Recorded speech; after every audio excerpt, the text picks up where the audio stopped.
దేవుని మాటకు ఇవ్వవలసినటువంటి ప్రాధాన్యతను ఇవ్వకపోవడం వల్లనే మనం నష్టపోతూ ఉన్నాం, ఆశీర్వదించబడలేకపోతూ ఉన్నాం. ఈ భూమి మీద ప్రతి దానికి మనం ప్రాధాన్యతనిస్తాం. ఏదన్నా కూడా నీకు ఇష్టమే, ఒక దేవుని మాట తప్ప.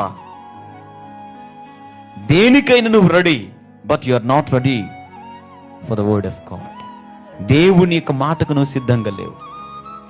కానీ అబ్రహాము ఏది చూసి అడుగులు వేస్తున్నాడంటే, అయ్యా నా పరిస్థితి దైనందికంగా ఉన్నా, నా ఊరనే ప్రదేశాన్ని నేను విడిచిపెడుతూ ఉన్నా, ప్రభువా నేను నీ మాటను నేను నమ్ముతున్నాను, నేను నీ మాట యందు లక్ష్యం ఉంచుచున్నాను ప్రభువా. అవును, దేవుని యొక్క మాట ఎండిపోయినటువంటి బ్రతుకులను చిగురింపజేయగలదు. దేవుని యొక్క మాట పడిపోయిన వారిని లేవనెత్తగలదు. దేవుని యొక్క మాట రోగగ్రస్తులను